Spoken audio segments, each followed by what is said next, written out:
Hello, hello mga kasari! It's me, Jennifer Mejia, ang tindera ng bayan!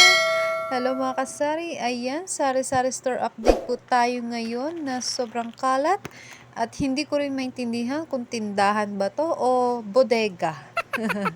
Sa dami ng mga box, sa dami ng mga deliveries, ayan, nagkakalat.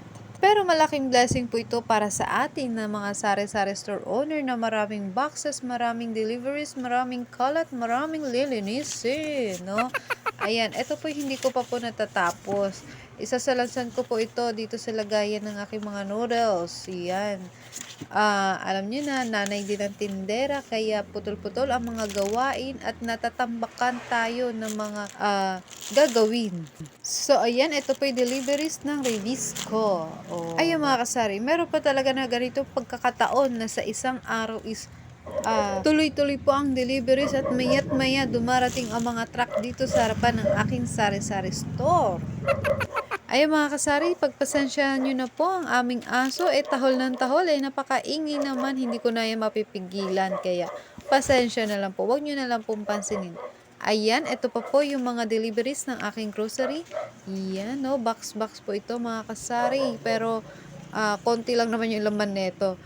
Ano lang kasi siya, mauumbok dahil po sa diaper. Ayan, 4,730 pesos po yung binayaran ko dito sa grocery. At i-share ko na rin po sa inyo, ito nabili ko po sa grocery na Chesterfield mga kasari.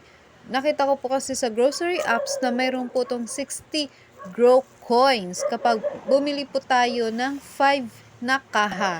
Bumili po ako ng tig 5 na kaha Chesterfield na menthol, Chesterfield na remix at Chesterfield na original. Yan, tig 5 na kaha po. Meron po itong 60 na grow coins. Bawat klase po kasi ng Chesterfield is mayroong 60 grow coins sa bawat 5 kaha. Kapag dumagdag pa po kayo ng isang kaha is hindi na po yun madadagdagan yung grow coins. As in, 60 grow coins lang po talaga bawat 5 kaha ng Chesterfield. Although meron pa po ako nun stock, pero ayos lang dahil sa 60 grow coins, bawing-bawi na po. At ito naman po yung chinekout ko sa Shopee. Itong mga pangbata po na ito, no? Sobrang napakabenta po nito sa aking sari-sari store. One of my best seller item. Ayan. Mga pangbata po, mga candies. Sa Shopee po talaga ako namimili ng mga ganitong items mga kasari kasi wala rin po akong kita dito sa area namin ng mga ganitong iba't ibang klase ng items para po sa mga pambata. At least, maraming pagpipilian, iba't ibang klase. Ayan, at nakapila pa nga po ang aking mga uling. Ayan, yung 2 sako po na yan, uling po yan na ire-repack ko. So, pila-pila po talaga yung mga gawain ko dito sa aking sari-sari store mga kasari. At nga po pala, medyo malilim na po dito sa harapan ng aking sari-sari store kasi nalagyan na po ng bubong itong harapan ng ating sari-sari store, kaya kahit tanghaling tapat, hindi na po mainitan yung aking mga customer, lalong-lalo na po yung mga bata. Ayan, kahit tanghaling tapat po kasi naglalabasan yung mga bata At sila rin po yung madalas na utusan ng kanilang mga magulang or ng kanilang mga nakakatanda. Ayan, malilim na po talaga ang harapan ng aming sari-sari store. So, thank you Lord for all the blessing. At konting-konti na lang po talaga mga kasari, mapapa-extension na itong harapan na aming sari-sari store kasi naman medyo masikip na rin po dito sa loob na aking sari-sari store. Kita nyo naman, no? Nagsisiksikan na po yung mga paninda ko at kapag may mga deliveries po talaga, talagang masikip na. So, ayan na. Umpisahan na ng bubong. Ready na for extension. Sana nga po. Ayan, ito po yung harapan ng aking sari-sari store. So, ayan, sa lamesahan may mga biskwit at nandito po yung mga bawang, luya at sibuyas. No? At ito po ang aking mga luya, nilalagyan ko na po ng presyo. Kasi para hindi na rin ako malito at mabilis ko na lang din maabot sa mga customer, hindi na ako mag-iisip, ay magkano ba tong luya na to? Magkano nga ba yung puhunan nito? Hindi na ako mag-iisip ng ganyan, kaya nilagyan ko na po ng tag price. At ayan, nandito nga po sa ibabaw itong mga biskuit, no? Yung mga toasted bread.